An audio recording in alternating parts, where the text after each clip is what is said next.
and thank each of you for coming. And a lot of stuff we'll go through rapidly. Only a few of you have been to the museum, and a lot of stuff that will be presented is not at the museum. Let's see. So this is the Grand Canyon, and whoops. There it is. Down deep in the canyon, there's layers from before the world flood that are tilted and have lots of erosion. But most of the layers in the canyon are sedimentary layers. They're really flat with little or no erosion. Erosion can happen fast or slow, but where that erosion is missing or almost completely missing, you know one layer after another was deposited in a short period of time. Really flat layers. Now, this is in the Canadian Rockies, and these are sedimentary layers that as the Rocky Mountains rose, they've bent and folded and pushed to the top these layers that were formed by the world flood. And this is true in all the highest mountains all over the world, that there'll be these sedimentary layers pushed to the top. So if you come to the museum, we have fossils from northern Nepal and Tibet of like paper nautilus, squid with shells, from high in the Himalayas, and that'd be true in the Andes, the Alps. It says in Psalm 104 that late in the world flood, the mountains rose and the valleys sank down, and the mountains were rising at a more rapid rate than today for several hundred years, probably 1,000 years after the world flood, and there was also a lot of volcanic activity. Now, the Ice Age. A meteorologist with National Oceanic and Atmospheric Administration named Michael Ord, who's done a tremendous amount of excellent research. In one of his books, he lists over 60 theories of what caused the Ice Age, and all of them focus on what would make the world colder. But then he goes on to point out that it's cold enough for an ice age in a lot of Siberia, Russia right now, but one's not happening because there's not enough snowfall. What's it take for more snowfall? More moisture in the air over that cold area. Well, the Bible says that there were two sources of water for the world flood, possibly three. That there was, everybody knows about like hurricane rain all over the world, at least 40 days and 40 nights. And related to that, the Bible has talked about in Genesis chapter 1 about this water in the sky, in the firmament. And that might have been collapsing as well. And the Hebrew doesn't use the word for clouds there. This water was different than the clouds, and we're not sure what form it was in. But either way, tremendous amount of water coming down from the sky. And then it says that all the fountains of the great deep burst forth at the world flood. So these were huge underwater geysers erupting. And in the museum, we've got a lot about that. But this is a volcano. But the main thing that it's erupting is steam. And, so sometimes volcanoes, these enormous structures, are functioning like huge geysers. Well, the rainwater, that was warmer than the ocean water. And then this water from the fountains of the deep, that's erupting from steam pressure. This is hot, mineral-rich water. So much of both were added to the oceans that the oceans became significantly warmer. Not as much as the tropics, he says, but significantly warmer than they are today. This caused more evaporation off the whole surface of the ocean. And in a lot of the world that came down as rain, but towards the North Pole, towards the South Pole, it came down as snow, much more snow than would melt, and it quickly built up to become glaciers. Now, it's interesting because you'll notice that, so this shows Alaska and northeast Siberia at the maximum glaciation during the Ice Age. And you'll notice that a large part of Alaska and northeast Siberia are not covered with glaciers during the Ice Age. Isn't that surprising?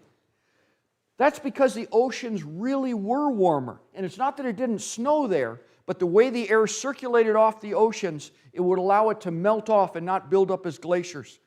So a lot was happening in this short period of time. A lot of mountain building, a lot of volcanic activity, and the Ice Age, all at the same time in world history, right after the world flood. This is another map of the glaciation, also showing again that a large part of Alaska, and it doesn't show most of Siberia in this map, but were not covered with glaciers during the world flood. Let's see. Now, in the book of Job, and Job talks about the Jordan River, so he's either in Israel or very close to Israel. It talks about temperatures colder than Israel gets today. We're in Washington State. This is, most of you know Snoqualmie Pass. That's 3,000 feet above sea level. That's the same height as Jerusalem, but Jerusalem's further south. Nowadays, they don't even get snow every year in the winter. And in a really wintry year, they might have snow for a week and a half or 2 weeks. But in the book of Job, it talks about, and the broad waters become frozen, when the waters become hard as stone and the surface of the deep is frozen. Job was alive during the Ice Age. Now, he wasn't where there were huge glaciers, but there was off and on cooling because of volcanic activity. And if it's a lava flow, it doesn't affect the world temperature far away from it. But if it's a big ash eruption, like when Krakatoa erupted in 1883, I believe, that eruption was heard 4,000 miles away. Most of the people within 100 miles had permanent hearing damage. And people in England wrote about the year there was no summer because so much ash shot into the air and it blocked out some of the sunlight, making world temperatures slightly cooler, but it affected the whole world climate, and that ash stayed in the air for a few years, affecting it for a few years. And that wasn't nearly as big an eruption as the volcano that erupted to form Crater Lake, or 2 huge ash eruptions out of the Yellowstone Basin, and other ash eruptions that have occurred. So this was on and off cooling in those centuries after the world flood especially. And Abraham would have been alive at this time as well as Job. Now this is in Switzerland. And as the glaciers have been melting, they've exposed a man who was actually killed there. And he's known as Otzi, the Iceman. And he's been, heavily analyzed. And everything about what he was wearing, he was wearing either chaps or pants. He had a bow, he had an adze, which is like an axe, but the blade is not sideways for chopping down trees. It's more for hoeing or for chipping away at things. And it also can be used as a weapon. He had a long bow. He had, let's see. This is how a reconstruction of his clothing. He had a bearskin cap. He had a cape as well as he had a kind of like a tule reed, but it wasn't tule. It was a different plant. But like a tule reed cape. He had arrows with stone tips. Now remember, the adze had a copper blade. He had moccasins that were several layers to them. They were padded with pine needles. They had string for most of its structure, and then leather both for the sole and around the front of the shoe. And there's his knife, and it had a sheath. And I believe those over there, he had some dried mushrooms with him that he was carrying around. And it's unsure if the purpose of those was medicinal or as fire starter. And he had tattoos. This is on his neck, and he had vertical lines tattooed. Just kind of interesting. This is part of a home from Siberia, Russia, built of mammoth bones by mammoth hunters. And there have been at least 2 of them found there. They've been reconstructed. This one's reconstructed in a museum. And this lower part is mostly lower jaws of mammoths. Like over here, I've got the chin of a mammoth from Florida. And you're welcome to come pick that up. That's not petrified. That's the actual bone weight. And, but that was a lot of mammoths that were killed to build that house. Above that, those are mostly shoulder blades. And this is at least 4 smaller houses, huts, but where they were used for a long period, built of mammoth bones. These ones were this style, and they're from Ukraine. So people were, as we all know, alive and hunting mammoths during the Ice Age. Of course, lots of mammoths being found all over, including here in Washington. Like we had a farmer who's come to the museum. He's found, and he's from Toppenish in the Yakima Valley. He's found both the skull of a bison and part of a mammoth tusk on his land. And they're very delicate. They're not petrified. They are falling apart, but they're definitely a buffalo skull with the horn and part of a mammoth tusk. Now, some of the mammoths were buried in flooding. This was true in a large part of Alaska and in a large part of Siberia. Other mammoths were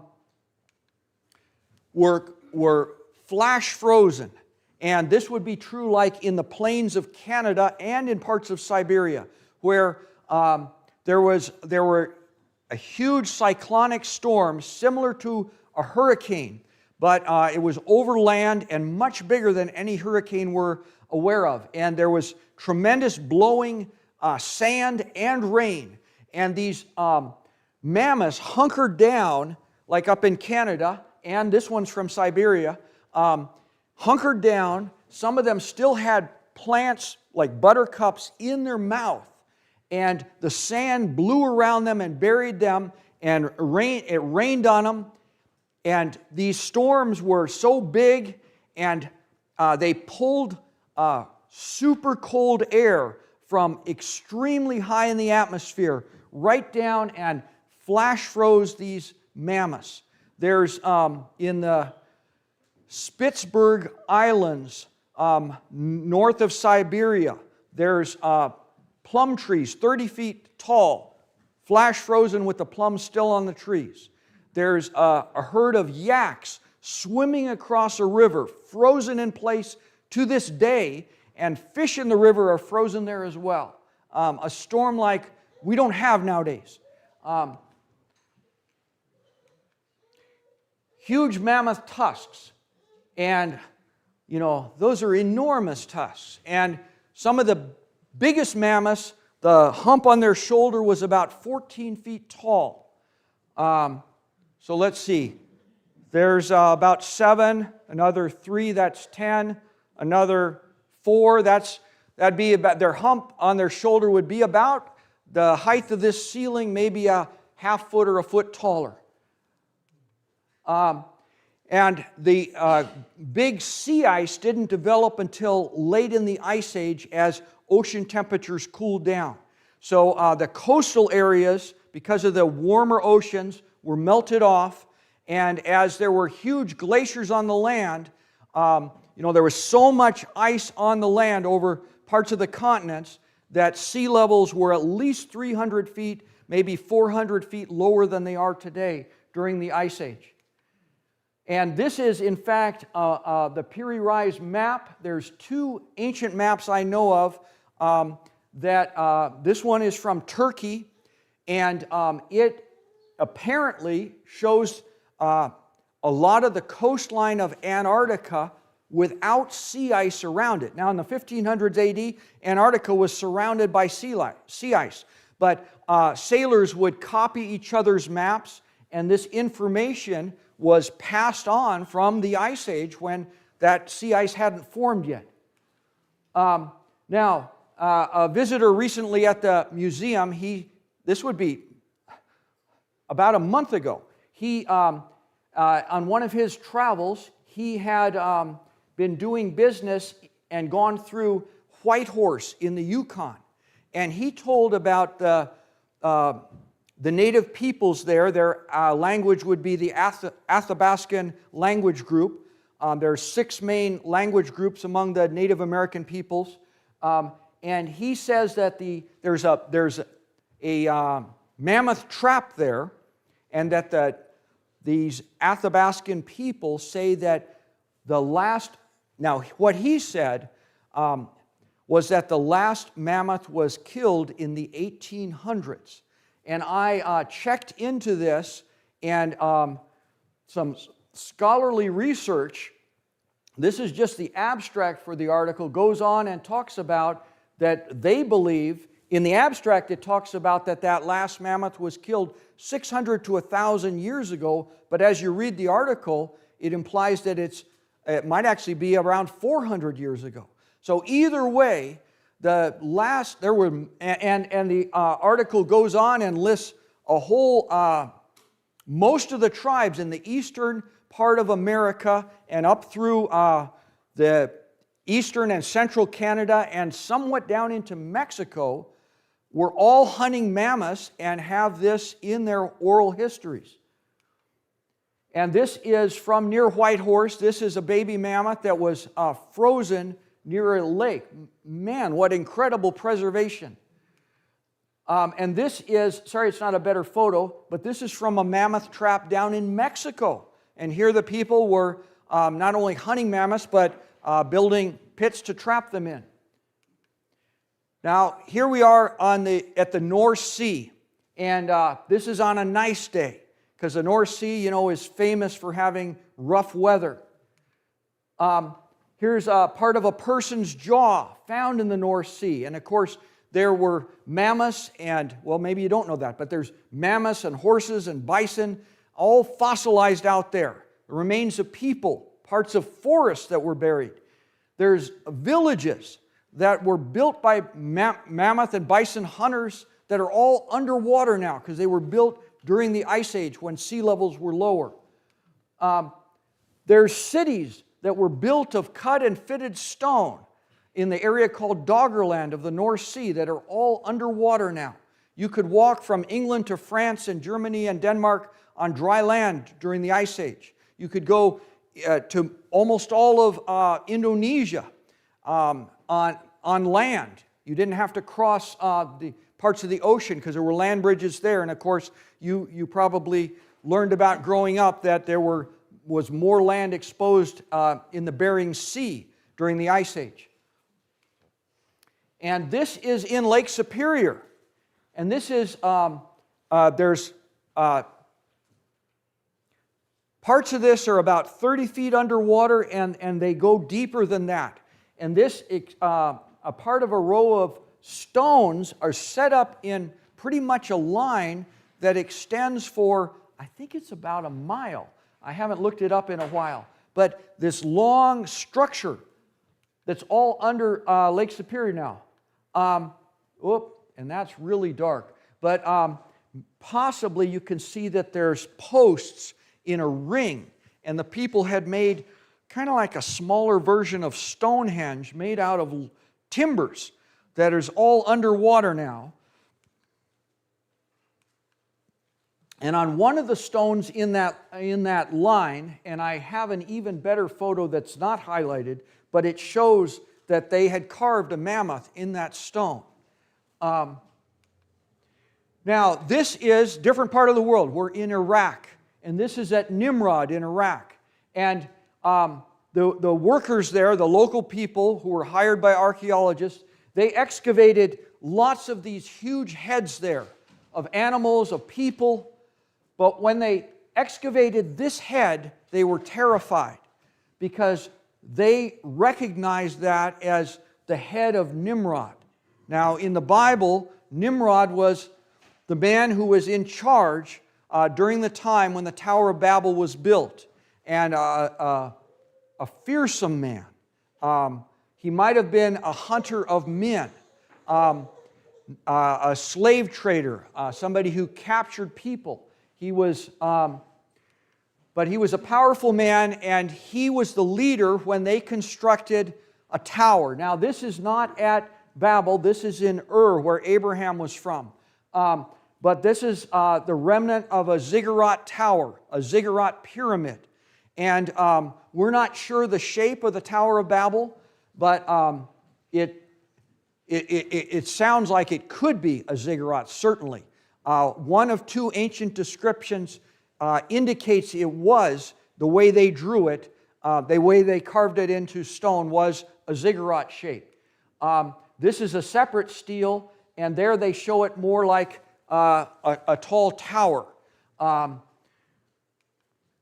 But pyramids all over the world, of course, have been inspired by not just the structure of Babel, but by the beliefs behind those structures.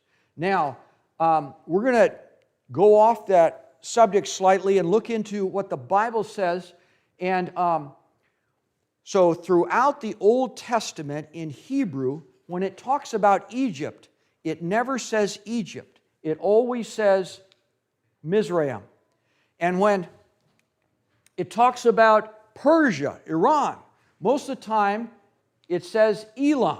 In the later books of Daniel and Esther, it will use the term Persia. But even in the book of Acts, it talks about Elamites, people from Iran, being there at Pentecost. And so what is Elam? What is Mizraim? Well, this is part of the genealogy from Noah. And so let's see. You'll notice Ham, and one of Ham's sons is Mizraim. Here's Shem, and one of Shem's sons is Elam.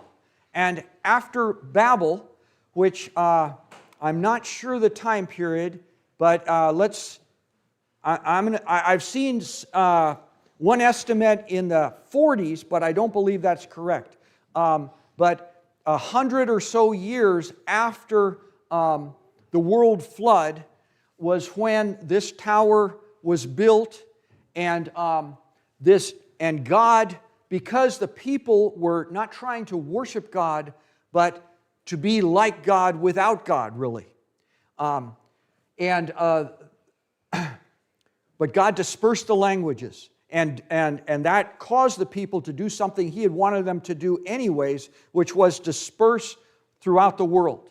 And Mizraim and his family moved to what we know as, to Egypt, and settled there. And Elam and his family moved to what we know as Iran, and settled there. Now, this is a Miao woman. They're also called Miatsu. They are one of the people groups in China. They're also in Vietnam, Laos, and parts of Southeast Asia there. And they're only recently becoming Christians. But throughout their history, they talk about Lo Noah, Lo Japheth, Lo Shem, Lo Ham. That means honorable Noah, honorable Shem. And that they descend through Japheth's son Gomer, and through Gomer's son Togarmah. And these aren't even Christian people. And the early forms of the Chinese writing, which I have a replica of here, and we've got another one in the museum, and the surviving pieces are all on bone. The earliest Chinese writings show that they had a knowledge of some of the early concepts in the Bible. For instance, their symbol for righteousness is a combination of the symbol for a sheep and a man with a knife, as if he's going to kill that sheep as a sacrifice, and it's going to be credited to him for righteousness. Their symbol for to create is speak to the dust, and life and walking comes from it. Their symbol for first is alive and dust and man, because God made the first man from the dust. And so that's their symbol for first. Their symbol for happiness, God and one man in a garden. So it's not just the man alone in the garden, but it's God with the man in the garden, and that's happiness. Their symbol for migrate is the great walk. Oh, they spelled walk wrong. From the west, and then they stopped because, of course, they came from Babel, which is in what we know as Iraq, and went all the way to China, traveling. They were in the west, and they traveled to the east, and then they stopped. But that's still their symbol for migrate. And then throughout their history, while the people have, made lots of sacrifices to appease spirits and so that good things will happen, they've always recognized the one true creator God whom they called Shangdi or Shangti. And throughout their history, the emperor, going back to their earliest dynasties, has made sacrifices on behalf of all the people. I'm not sure how far back, but at one point they built this Temple of Heaven complex in what's now Beijing for the purpose of those sacrifices. Now these are the Mi'kmaq people of Nova Scotia in Canada, on the east coast on Nova Scotia Island.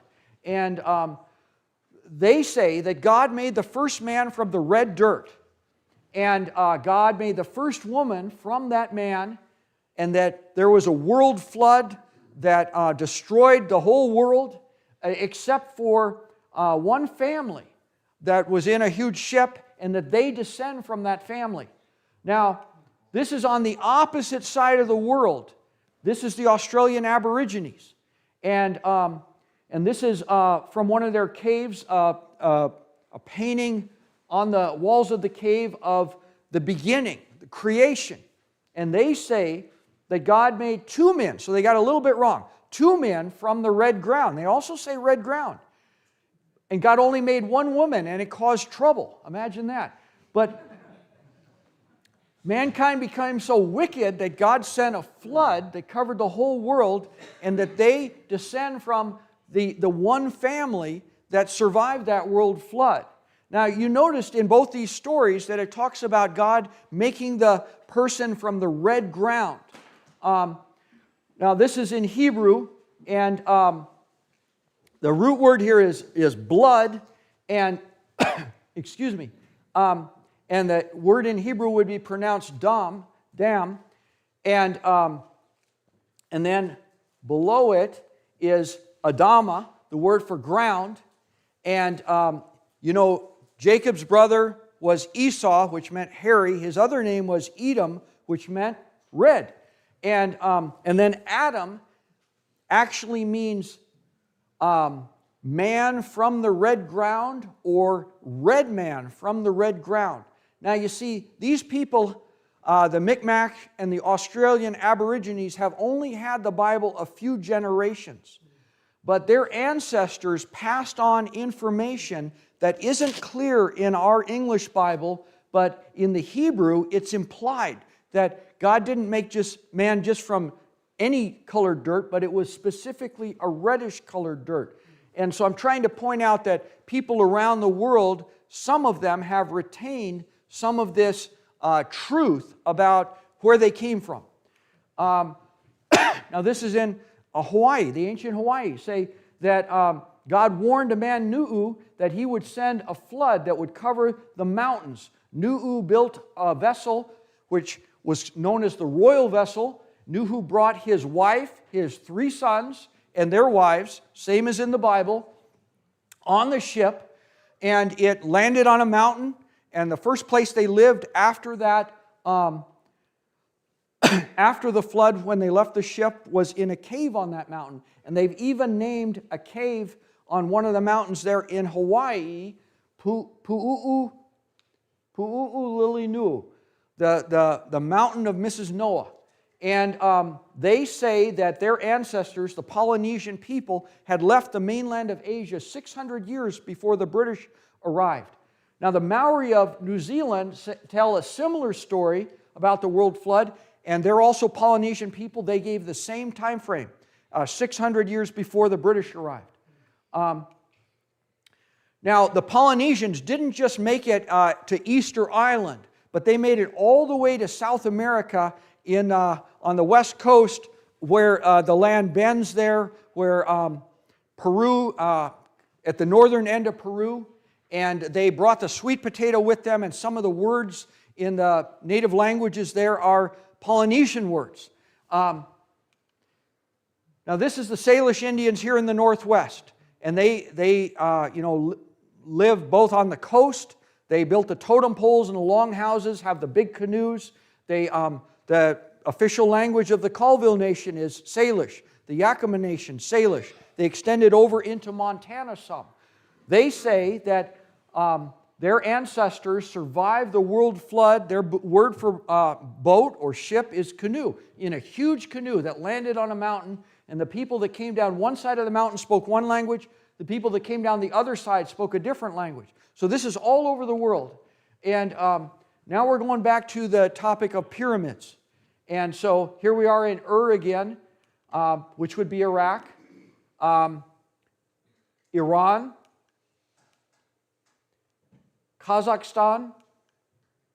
And by the way, Isaiah showed photos from the Nazca lines. And in Kazakhstan, there's a number of different, at least 50 different mounds that have been built in design patterns that are fairly large. You know, some of them are, at least 100 meters long, which is similar to a lot of the figures. The figures with the Nazca lines, some of them are like 40 meters, others are up around 300 meters, 300 yards, you could think of. But so there's this in Kazakhstan also. The pyramids. Now, in some places, these pyramids or ziggurats, or a step-sided pyramid, were tombs. And in Egypt, we definitely know they were tombs. We do not know that they were ceremonial places like in for instance. And this is also in Egypt, so they had both styles of pyramids there, ziggurats and more the classic pyramid. And this is in Sudan, the Nubians building pyramids, 255 at least. This is in China, an aerial view of a pyramid with a flat top. And in China, and you'll see several in this picture. See several more over here, several up here. And in China, they're primarily tombs from what I know. And they can be huge. And they're built over a couple thousand-year period in many different parts of the world, some even a bigger range. This is all still in China, and in fact, this one has, at times Korea captured part of China. This actually has a Korean general and his son buried there. Here we are in India, ziggurat pyramids, and now these are temples. Indonesia. Comparing Cambodia to Guatemala, very similar structure. Throughout Southeast Asia. Cambodia. Now we're in the New World, Mexico, Mayan, Mexico. Now, this isn't the Mayan. This is a different people group, the Totonac. Mayan. I'm going to go back here a second. And now, one of the people groups that built grand structures here in Mexico, in North America, but in Mexico, were the Olmec people. And linguistically, and they disappeared, but they were one of the few groups in the Americas that had their own written language.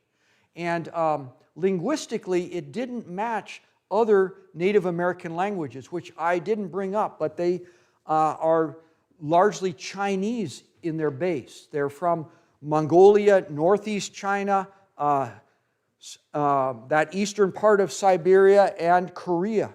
A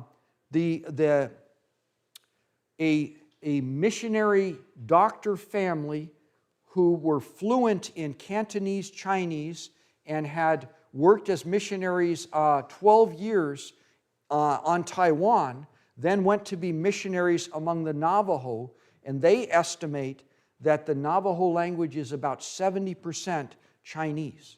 DNA evidence clearly shows that's where all the Native American peoples come from. The Inuit in the far north. I grew up calling them Eskimo, but they're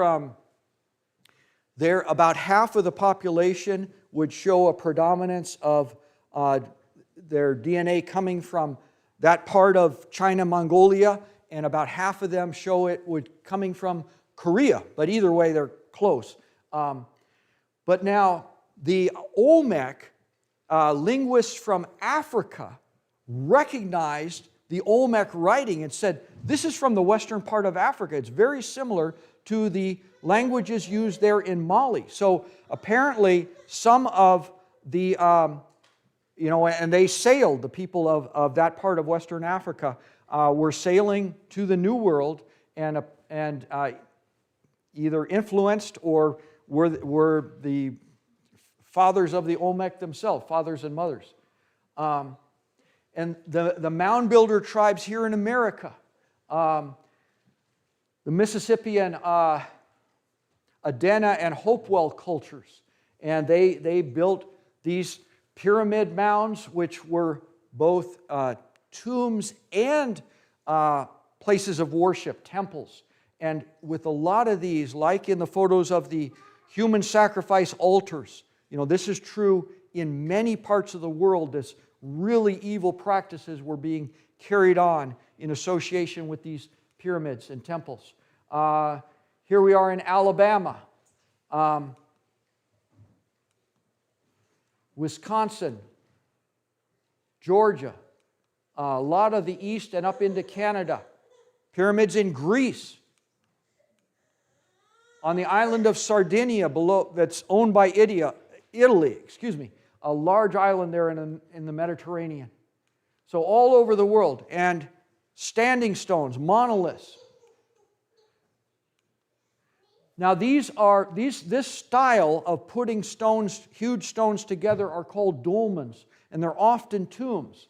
And they're found all over the world. Ireland, South Korea. In fact, South Korea has the most number of dolmen, several thousand in South Korea, more than any other spot in the world. But there's many of them in many of these locations. India, Turkey, France, throughout Europe. And then, of course, more familiar structures, Stonehenge. Now, this is from a cave in France.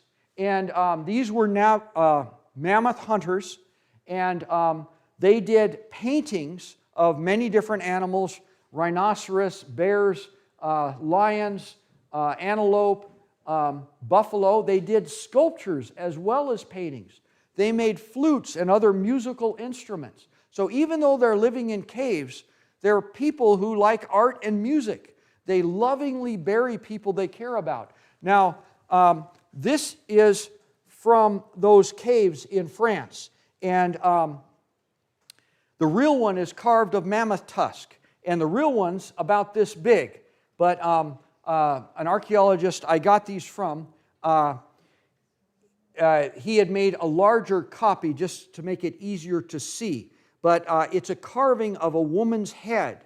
And they've tried to show that she has braided hair because they cared about how they look. This is from the Czech Republic. These people were not living in caves, but they were mammoth hunters as well. And it's one of several, we believe, clips for hair. And they're decorated.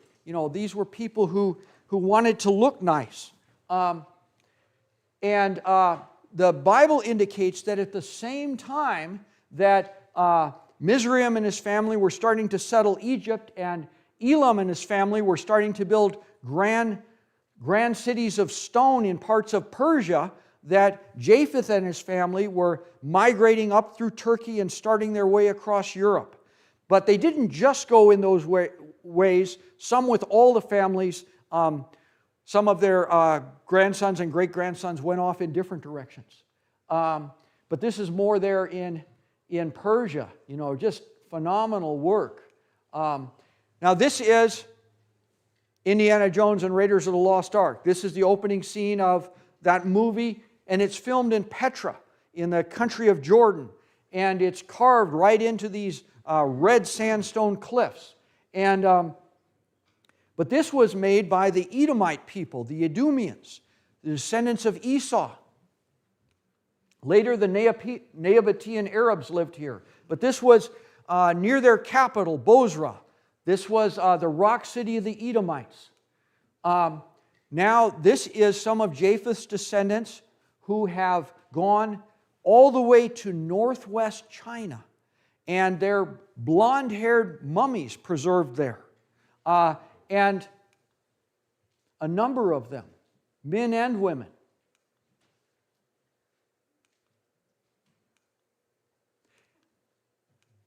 And some of the people in that region, these, for a couple, more than a couple, 3,500 years, they're Chinese people, but they're blonde-haired Chinese people. Sometimes blonde-haired, blue-eyed Chinese people.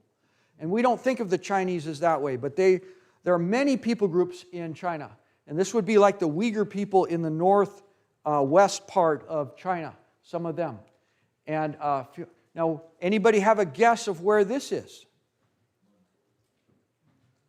This would be on the northern island of Japan, Hokkaido. And this would be the, I forget how to pronounce it, Ainu people? Here again, quite different than the rest of the Orientals in that area. Heavy beards, different details about their features. Not what we picture as Japanese. Now, this is about ancient technology. So, this is a pillar in Egypt. Forgive me. In India, an ancient pillar. And it's really tough to do a large casting like that. You recall in the book of Daniel that on the plain of Dura, in fact, we're talking about that tonight in Kids Church, that Nebuchadnezzar cast a 90-foot tall image made of gold. And Solomon had these huge castings made of bronze, these pillars, and a sea, a big basin, a huge basin like a small pool for the temple. And these this is really hard to do because if one part of the metal, like there's only a few foundries in this part of the country that will do casting of large statues. Because if the metal is cooling unevenly, it will cause it to warp or to crack, like the Liberty Bell. And but this is an example of this impressive ancient ironwork. And in fact, it's interesting because the alloy used there for that iron has a bit of cobalt mixed in, which gives it it has like a less than a millimeter of corrosion on the surface, and it sealed it right there. That iron cobalt alloy it has it be like a stainless steel. And then this is from Ur, where Abraham was from, and from around the time of Abraham, 2,000 years before Christ. And this is for a chariot. And the reins of the chariot went through those rings. Now, the people made the donkey of gold, but they didn't want to use a soft metal for those rings because the reins would be rubbing on them and they'd wear out. So they made them of iron. But this is 800 years before the Iron Age. At the museum, we have examples of, from Turkey, blades of a dagger, and from 900 years before the Iron Age. The same thing from India and Sri Lanka. From Egypt, at least 1,000 years before the Iron Age, at least 2 examples. And some even before the world flood. Now this is a ulu knife used by the Inuit for cutting up whales and seals and especially for skinning them. And this is from the 1800s, but they were making ulu knives in Greenland and parts of Alaska and Canada with both slate and with iron as far back in history as we go. But this shouldn't surprise us because the Bible says that Tubal-Cain was skilled at working with iron and other metals and teaching others to do that even before the world flood. And we find objects including iron in like coal from before the world flood. And then ancient glasswork for at least 4 people groups. The Egyptians, the Phoenicians, the Babylonians, and Assyrians were, and probably a couple of others, were all both casting and blowing glass as far back in history as we go. And then incredible stonework, of course. Now, some of the things found in Egypt show that they were using core saws and lathes and giant saws in ancient times. This doesn't fit with our contemporary view of archaeology. If you read a textbook, they will be talking about the people having a copper wire with wooden handles and pouring sand along the copper wire and rubbing it back and forth over the sand to cut this stone. But that's not what the stone itself shows. It clearly shows cut marks. Up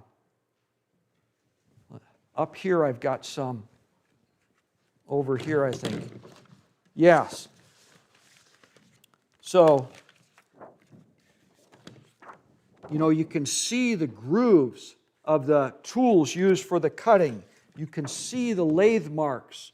And lots of vessels. And we're not sure what powered these lathes. But ancient people were doing amazing things. Okay, now I've lost my pointer. Where is it? Thank you. This is in India. Again, a tremendous amount of impressive work. And then these are magnifying lenses. This is a lens from ancient Assyria. Now, quartz crystal is the same composition as glass, but and these people had even at least in Egypt, clear glass. But they carved this lens out of quartz crystal. But it's a magnifying lens for someone to see better. This is another picture of the same lens. And this is a picture of a lens from ancient Egypt.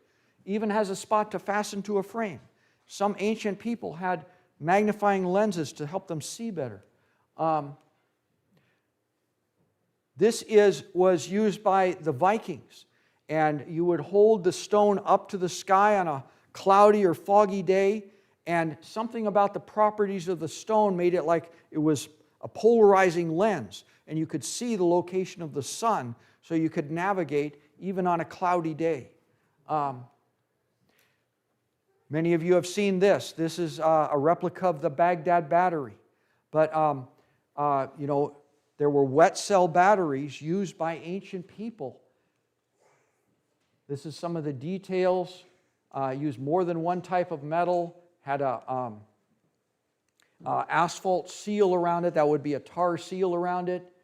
And there's examples of aluminum. This would be the Nanjing belt from China. Now, aluminum is different than other metals because most metals we refine by heat.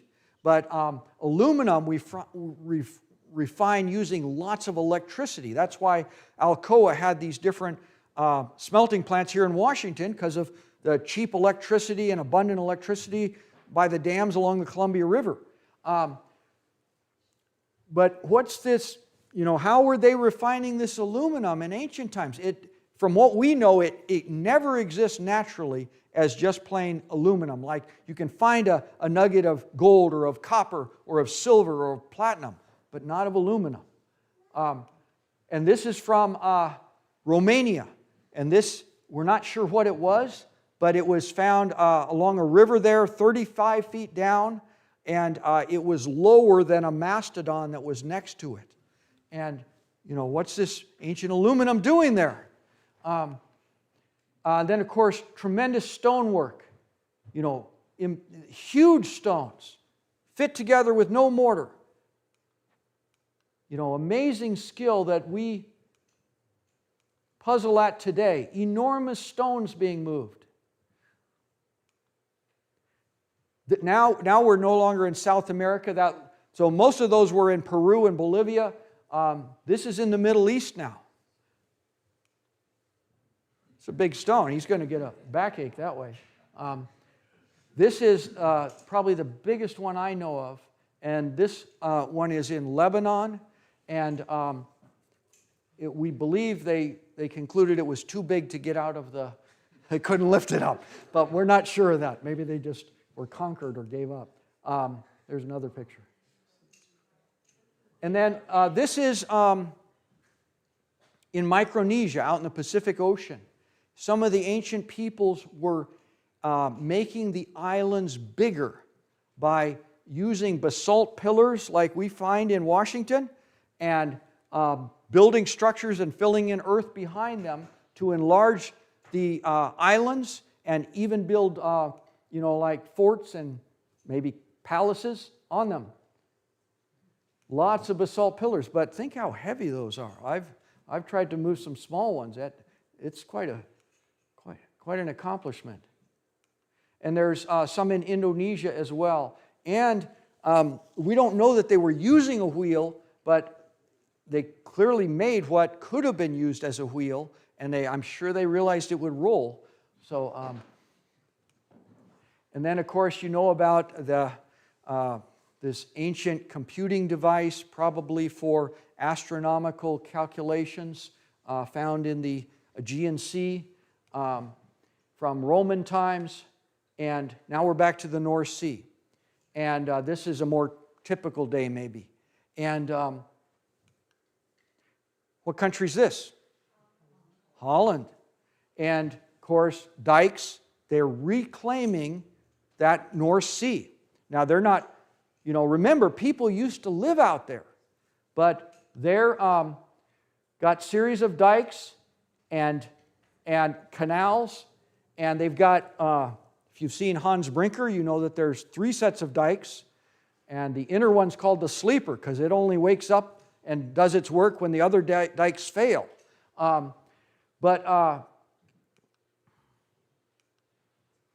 Lots of canals to drain off the water. And then if you look at the outside here, you can see the dikes going along. Some places there are bridges as well as dikes. But they've reclaimed all this land. This was underwater. But people were living there in ancient times during the Ice Age and much more. And I'll stop there. But thank you for listening. And hopefully you see how the Bible is true, and it gives us glimpses that help us put together world history and even our own ancestry. Of course, because we all descend from both Adam and Eve and from Noah and his wife. Thank you.